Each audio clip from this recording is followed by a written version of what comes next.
जब सारे रास्ते बंद हो जाते हैं तो क्या करें। किसी ने बड़े कमाल की बात कही है कि इस दुनिया में कोई भी इंसान आपके हाथ से कुछ भी छीन कर ले जा सकता है, लेकिन आपके नसीब से नहीं ले जा सकता। नमस्कार दोस्तों, आज की वीडियो बहुत ही प्रेरणादायक और शिक्षाप्रद होने वाली है, इसलिए आप लोग वीडियो के अंत तक जरूर बने रहें। एक विद्वान ब्राह्मण थे जिनका नाम था आचार्य रघुनाथ। आचार्य रघुनाथ के परिवार में सिर्फ वे और उनकी पत्नी और उनके एक छोटा बेटा था। आचार्य रघुनाथ का अधिकांश समय अध्ययन और लेखन में ही व्यतीत होता था। उन्होंने कई महत्वपूर्ण पुस्तकें और ग्रंथों की रचना की थी, परंतु वे अपने लेख और ज्ञान में इतने व्यस्त रहते थे कि अपने इकलौते पुत्र महेश पर ध्यान देने का समय ही नहीं मिल पाता था। एक दिन आचार्य जी की पत्नी ने उनसे कहा, क्या आपको अपने इकलौते पुत्र से कोई प्रेम ममता या नहीं है? पूरे दिन आप बस अध्ययन और लेखन में ही व्यतीत करते हैं।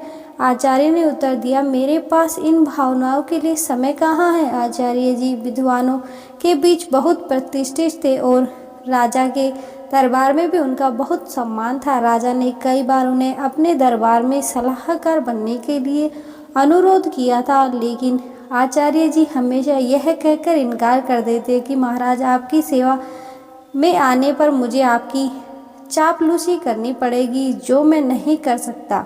दूसरी तरफ उनका पुत्र महेश अपनी माँ की अत्यधिक लाड़ प्यार से बिगड़ गया था और पाठशाला जाने के बजाय आवारा लड़कों के साथ समय बिताने लगा। आचार्य रघुनाथ अपने लेखन और अध्ययन में इतने व्यस्त रहते थे कि उन्हें अपने पुत्र के हरकतों का पता ही नहीं चलता था। महेश ने जुआ खेलना शुरू कर दिया और समय के साथ मदिरा पान भी करने लगा। उसकी संगत कुछ चोर उचंगे जैसे लड़कों के साथ हो गई थी। एक दिन की बात है, महेश अपने चोर दोस्तों के साथ मंदिर में चोरी करने के लिए जाता है और जब वे चारों मंदिर में चोरी कर रहे थे, तभी एक पहरेदार उन चारों को चोरी करते हुए पकड़ लिया और उन्हें पकड़कर सीधे राजा के पास ले गए। पहरेदार ने कहा, महाराज, यहाँ के मंदिर में चोरी करते हुए पकड़े गए हैं और इनमें से एक आचार्य रघुनाथ जी का पुत्र महेश है। यह सुनकर राजा भी अचंभित में रह गए कि ज्ञान और धर्म का उपदेश देने वाले आचार्य का पुत्र चोरी के में लिप्त है। राजा ने तुरंत एक सैनिक को आचार्य जी के घर पर सूचना देने के लिए भेजा। सैनिक ने जाकर कहा, आचार्य जी, आपका बेटा राजमहल में है, उन्हें मंदिर में चोरी करते हुए पकड़ा गया है। यह सुनकर आचार्य रघुनाथ ने कहा, हे राम, यह क्या मेरे मुंह से कालिख लगा दी, अब मैं किसी को क्या मुंह दिखाऊंगा। उनकी पत्नी ने कहा, महाराज, आपका बहुत सम्मान करते हैं, आप चाहे तो उसे माफ़ी मिल सकती है। आचार्य रघुनाथ जी ने उत्तर दिया, नहीं, मैं एक अपराधी की सिफारिश नहीं करूंगा, यह भी एक अपराध है। उनकी पत्नी ने धमकी दी कि अगर आप राजा के पास नहीं जाएंगे तो मैं अपनी जान दे दूंगी। इस प्रकार आचार्य जी ने अपने सिद्धांतों के आगे झुकने से इनकार कर दिया और यही उनके व्यक्तित्व की महानता को दर्शाता है। आचार्य रघुनाथ ने भारी मन से कहा, ओ तुम्हारी इस जिद की वजह से मुझे राजा के पास जाना ही पड़ेगा। पत्नी की बात मानकर बिना इच्छा के बावजूद वे राजमहल पहुंचे। दरबार में उन्होंने राजा से निवेदन किया, हे राजन, मेरा पुत्र अभी नाबालिग है, उसे क्षमा कीजिए। राजा ने गंभीरता से जवाब दिया, यदि ऐसी बात है तो राज दरबार में सभी के सामने मुझसे सार्वजनिक रूप से माफ़ी मांगनी होगी, तभी मैं आपके बेटे को माफ़ कर सकता हूँ। आचार्य रघुनाथ ने सिर झुकाकर कहा, ठीक है राजन, मैं भरी दरबार में आपसे अपने बेटे के लिए क्षमा याचना करता हूँ। आचार्य रघुनाथ की इसी विनती पर राजा ने उनके बेटे को इस शर्त पर माफ़ कर दिया कि भविष्य में वह कोई अपराध नहीं करेगा। परंतु इस घटना के बाद आचार्य रघुनाथ जी की प्रतिष्ठा में धब्बा लग गया। जहाँ भी जाते लोग कहते, आचार्य का बेटा चोर और उचक्का है। यह सब सुनकर आचार्य रघुनाथ जी को बहुत दुख होता। इस अपमान को बेइज्जती से चलते आचार्य जी की बीमारी रहने लगे। उनके स्वास्थ्य पर इनका गहरा असर पड़ा। बेटा तो घर आ गया, लेकिन चोरी की उनकी आदत उसे लग गई। उसने आचार्य रघुनाथ जी की किताबें उठाकर बेचना शुरू कर दिया। एक दिन आचार्य जी ने पूछा, मेरी किताबें कहाँ गई? बेटे ने लापरवाही से कहा, पिताजी, मैंने घर का कूड़ा कचरा साफ कर दिया। आचार्य रघुनाथ जी क्रोधित होकर बोले, अरे निकम्मे, तूने मेरा सर्वनाश कर दिया। बेटा ऊंचे स्वर में बोला, आप तो हमेशा मुझे कोसते ही रहते हैं। मुझे लगा कि वह किताबें किसी काम की नहीं, इसलिए मैंने उसे बेच दिया। आचार्य जी ने उसे ज़्यादा कुछ नहीं कहा। समय बीतने के साथ साथ आचार्य जी की बीमारी और गंभीर होती गई। वे चिंतित थे कि उनकी और उनकी पत्नी का आवारा बेटा क्या होगा। वे बीमार थे, फिर भी एक महत्वपूर्ण ग्रंथ की रचना कर रहे थे। वे सोचते हैं कि यह ग्रंथ पूरा करके ही मरूंगा। बीमारी के बावजूद वे दिन रात लिखते रहे और एक दिन उनका यह ग्रंथ पूरा हो गया। उन्होंने सोचा कि मेरा ग्रंथ तो पूरा हो गया, लगता है मेरे जीवन के दिन भी पूरे हो गए। उस दिन उन्होंने अपने बेटे को पास बुलाया और कहा, बेटा अभी भी समय है, तुम संभल सकते हो, अपने आप को काबिल बना सकते हो। उन्होंने अपना लिखा हुआ ग्रंथ बेटे को देते हुए कहा, बेटा तुम्हारी बर्बादी मेरी ही लापरवाही का नतीजा है।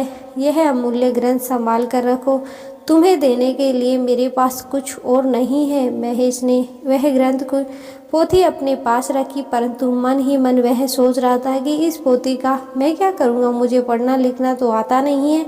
अगर पिता ने कुछ पैसे दिए होते तो बात अलग थी। अगले दिन सुबह आचार्य रघुनाथ का देहांत हो गया। उनकी मृत्यु के बाद उनके परिवार पर मानो दुखों का पहाड़ टूट पड़ा, परंतु महेश को इस बात की कोई चिंता नहीं थी। वह तो अपने पिता के सामान में धन की तलाश करने लगा। पिताजी ने मेरे लिए कौड़ी भी नहीं छोड़ी। महेश निराश होकर बैठ गया। कुछ समय और बीता तो माँ बेटे की हालत इतनी खराब हो गई कि खाने के भी लाले पड़ने लगे। एक दिन माँ ने तंग आकर बेटे से कहा, बेटा कुछ काम धंधा कर के जाओ, नहीं तो हम भूखे मर जाएंगे। महेश ने उदास मन से जवाब दिया, माँ मुझे जैसे अनपढ़ और बदनाम को कौन काम देगा। यह सुनकर माँ ने सोचा, क्यों ना मैं राजा के पास जाऊं। मेरे पति का राजा बहुत सम्मान करते थे, शायद वह हमारी मदद करे। यह सोचकर वह राज दरबार पहुंची और राजा से गुहार लगाने लगी, महाराज हम भूखे मर रहे हैं, हमारी मदद कीजिए। राजा ने खड़े स्वर में कहा, क्या मदद कर? तुम्हारी पति को मैंने बहुत बार सलाहकार बनने के लिए अनुरोध किया, लेकिन आचार्य रघुनाथ हमेशा यह कहकर इनकार कर देते कि महाराज आपकी सेवा में आने पर मुझे आपकी चापलूसी करनी पड़ेगी, जो मैं नहीं कर सकता। राजा ने कहा, तुम्हारा बेटा कमाने लायक है, मैं तुम्हारी कोई मदद नहीं कर सकता। निराश होकर माँ घर लौट आई। घर पहुंचकर महेश ने माँ को अपने पिता की दी हुई पोथी दिखाते हुए पूछा, माँ पिताजी ने यह पोथी मुझे क्यों दी? माँ ने दुख स्वर से कहा, बेटा यह तेरे पिता की ज्ञान की आखिरी निशानी है। महेश ने उस पोथी को पढ़ने की कोशिश की, पर वह उसके लिए काला अक्षर भैंस बराबर। कुछ सोचकर वह अपने पड़ोस के राजेश के पास गया और बोला, राजेश आप तो पढ़े लिखे हैं, क्या आप मुझे इस पोथी का मतलब बता सकते हैं? राजेश ने पोथी खोलकर देखा और बोला, इसमें तो बहुत कठिन श्लोक लिखे हैं, इसका अर्थ तो कोई महापंडित ही बता सकता है। महेश निराश होकर वापस घर लौट आया। उसने कई जगह काम ढूंढने की कोशिश की, पर अपनी बुरी छवि के कारण सबने उसे काम के पर रखने से इनकार कर दिया। वह जहाँ भी जाता लोग उसे धुतकार कर भगा देते। इसी बीच उसकी माँ भूख और बीमारी से कमज़ोर होती चली गई। उसकी माँ की लाचारी और उसकी भूख को देखकर महेश ने खाने का इंतजाम करने की ठानी और घर से निकल पड़ा। चलते चलते उसकी नज़र एक बगीचे पर पड़ी जिसमें फलों के पेड़ लगे हुए थे। उससे रहा ना गया और वह बगीचे के अंदर चला गया। महेश ने जल्दी से कुछ फल तोड़े, लेकिन तभी भी बगीचे का पहरेदार वहाँ आ गया। संयोग से वह बगीचा महाराज का था। एक बार फिर महेश को पकड़कर महाराज के सामने पेश किया गया। पहरेदार ने कहा, महाराज यह आपके बगीचे में फल चुरा रहा था। राजा ने गुस्से में कहा, अरे तुम्हारी अब तक आंखें खुली नहीं, तुमने फिर से चोरी की? महेश गिड़गिड़ाकर बोला, महाराज मैं कई दिनों से भूखा हूँ। राजा ने ऊंची आवाज में कहा, चुप हो जाओ। अगर तुम आचार्य रघुनाथ के पुत्र ना होते तो तुम्हें सूली पर चढ़ा देता। तुम्हारी भलाई इसी में है कि तुम तुरंत मेरे राज्य छोड़कर, वह बेचारा कह भी नहीं पाया कि वह भूख से लाचार है। राज्य से निकाले जाने की सजा पाकर वह बेचारा महेश घर लौटा तो उसकी माँ की मृत्यु हो चुकी थी, क्योंकि कई दिनों से उसने कुछ भी खाया पिया नहीं था और उसे हमेशा चिंता सताती रहती कि मेरे जाने के बाद मेरे बेटे का क्या होगा। दुखी मन से उसने अपनी माँ का अंतिम संस्कार किया और राज्य छोड़ने का निश्चय कर लिया। महेश ने अपने पिता की दी हुई पोथी को संभाल कर एक थैले में डाला और राज्य छोड़कर चल दिया। महेश चलते चलते एक घने जंगल में पहुंचा और सोचा, यही फल फूल खाकर गुजारा करूंगा। वह एक पेड़ के नीचे बैठ गया और अपने पिता की पोथी को खोलकर फिर से पढ़ने की कोशिश करने लगा। शायद इसमें छिपे ज्ञान से मेरे दुखों का अंत हो जाए। बेचैनी में वह पोथी के पन्ने उलट रहा था, लेकिन उसे कुछ समझ नहीं आ रहा था। उसने सोचा कि काश मैं पढ़ पाता। पिता के मरते वक्त का कहा था कि यह ग्रंथ अमूल्य है। अचानक हवा का एक झोंका आया और पोथी में से कुछ पन्ने उड़ गए। महेश ने उन पन्नों को पकड़ने की कोशिश की, पर वह असफल रहा। वह सोचने लगा, ये पता नहीं कितने पन्ने उड़ गए हैं। उसने पोथी को वापस बंद किया और आराम करने के लिए पेड़ के नीचे सो गया। उसी जंगल में एक युवराज शिकार खेलने के लिए भटक रहा था। हवा में उड़ते हुए पोथी का एक पन्ना उसके हाथ पर लगा। उसने उसे देखा और पढ़ने लगा। किसी ने सुंदर हस्तलिपि में संस्कृति का श्लोक लिखा था, किंतु मैं संस्कृत नहीं जानता। कुछ सोचकर युवराज ने वह पन्ना अपनी जेब में रख लिया और शिकार की तलाश में आगे बढ़ गया। तभी उसकी नज़र एक हिरण पर पड़ी और वह उसका पीछा करने लगा। हिरण अपनी जान बचाने के लिए एक प्राचीन मंदिर की दिशा में भागी और युवराज उस प्राचीन मंदिर में दाखिल हो गया। जंगल के बीच में यह एक प्राचीन मंदिर था, जहाँ कुछ वनवासी पूजा कर रहे थे। उनका पुजारी कह रहा था कि भाइयों, देवी को प्रसन्न करने के लिए हमें नौजवान युवक की बलि देनी होगी। तभी युवराज ने मंदिर में प्रवेश किया। वनवासियों ने उसे देखा और बोला, पुजारी जी, सहयोग की बात है, युवक भी आ गया, क्यों ना इसी की बलि दी जाए। यह सुनकर युवराज सोच में पड़ गया, अगर मैंने इन्हें अपनी असली परिचय दे दिया तो यह मुझे अवश्य ही बलि चढ़ा देंगे, क्योंकि यह शत्रु देश में राज्य का है। वनवासियों ने युवराज को रस्सियों में बांध दिया। तब युवराज ने कहा, पुजारी जी, मैं एक नीच कुल की संतान हूँ, मेरी बलि देने से देवी अपवित्र हो जाएगी। पुजारी ने हंसते हुए सख्त स्वर में कहा, अरे देवी को बलि चाहिए, उन्हें नीच से कोई मतलब नहीं है। युवराज अपने जीवन से निराश हो गया और सोचने लगा, झूठ बोलकर भी मैं अपने प्राण नहीं बचा पा रहा हूँ। जब उसे बलि के लिए तैयार लाया गया तो उसने कहा, भाइयों, बलि पर चढ़ने से पहले मैं अपनी एक अंतिम इच्छा पूरी करवाना चाहता हूँ। मेरी जेब में एक भोजपत्र है, क्या कोई उस पढ़कर उसका अर्थ बता सकता है? मेरी यही अंतिम इच्छा है। पुजारी ने कहा, अवश्य लाओ, मैं तुम्हें उसका अर्थ बताता हूँ। पुजारी ने उसे ग्रंथ में पन्ने को अपने हाथ में उठाया और कहने लगा, इस भोजपत्र में 2 श्लोक अंकित है। पहले का अर्थ है, एक झूठ कई झूठ को जन्म देता है और झूठा व्यक्ति अंततः मुसीबत में फंस जाता है। दूसरी श्लोक का भावार्थ है, किसी के प्राण लेना सरल है, परंतु किसी को जीवन देना अत्यंत कठिन है। युवराज यह सुनकर फूट फूट कर रोने लगा। पुजारी ने उससे पूछा, तुम क्यों रो रहे हो? युवराज रोते हुए कहा, यह दोनों श्लोक मुझ पर ही चरितार्थ होते हैं। यह सुनकर वनवासी को अपनी गलती का एहसास हुआ। उनमें से एक आगे बढ़कर बोला, पुजारी जी, यही युवक सच कह रहा है, हमें इसे जबरदस्ती बलि पर चढ़ाने की कोई अधिकार नहीं है। तब वनवासियों ने युवराज को मुक्त कर दिया। पुजारी ने कहा, जाओ नौजवान, इस श्लोक ने हमारी आंखें खोल दी। हम आज के बाद देवी को किसी जीव की बलि नहीं चढ़ाएंगे। युवराज, जिनका नाम यशपाल था, उसने पुजारी का धन्यवाद किया और महल की ओर चल दी। लौटते समय वह विचारों में खोया हुआ था और सोच रहा था कि यह भोजपत्र कितना अनमोल है। उन्होंने मेरे प्राण बचाए। हो सकता है मेरे सुंदर उपदेशों वाले और भी पन्ने हो। महल वापस पहुंचकर युवा ने अपने पिता के चरणों में प्रणाम किया और कहा, पिताजी, आपने मुझे शिकार खेलने, जीवों को हत्या करने के से मना किया था। मैंने आपसे झूठ बोलकर शिकार खेलने गया था और मुसीबत में फंस गया, परंतु इन श्लोकों ने मेरे प्राण बचा लिए।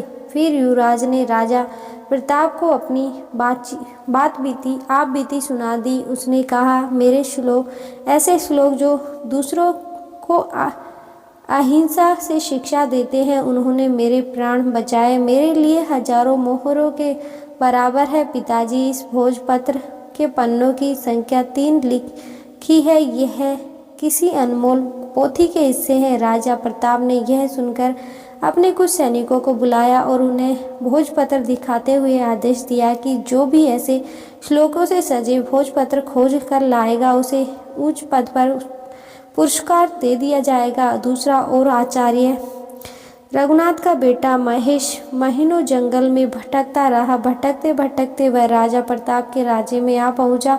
नगर में आकर भी उसने कई लोगों से सहायता मांगी, परंतु हर कोई उसे धुतकार कर भगा देता था, क्योंकि इतने दिनों तक भटकते भटकते महेश भिखारी जैसे दिखने लगा था। एक दिन की बात है, भूखा प्यासा महेश राजमहल की तरफ से निकल रहा था और उसे जोर से भूख लग रही थी। वह सोचने लगा कि अब भूख के मारे उसकी जान निकल जा रही है। तभी अचानक राजमहल की रसोई से खाने की महक उसकी नाक तक आ गई।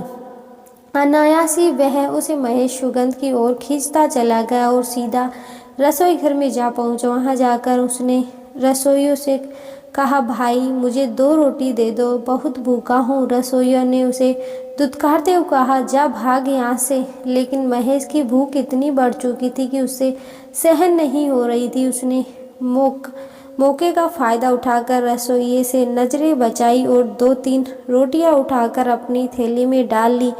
दुर्भाग्य से रसोइयों की नज़र उस पर पड़ गई। उसने महेश का हाथ पकड़ लिया और गुस्से से बोला, अरे रोटी चोर, अब तुझे महाराज के सामने ले चलता हूँ। महेश भूख के कारण चल भी नहीं पा रहा था और रसोइया उसे खींचता हुआ राजमहल के पास ले गया। उसने कहा, महाराज, यह भिखारी लड़का राजमहल की रसोई में घुस आया और वहाँ से रोटियां चुराई हैं जो इसके थैले में है। महाराज ने सिपाहियों को आदेश दिया, इसके थैले को उल्टा कर दिया जाए। एक सिपाही आगे बढ़ा और महेश का थैला छीना और उसे उल्टा कर दिया। थैले से रोटियों के साथ साथ वह ग्रंथ भी निकल आया जो महेश के पिता ने लिखा था। उसी समय युवराज भी वहाँ से गुजर रहे थे। ग्रंथ को देखते ही युवराज की आंखें चमक उठी।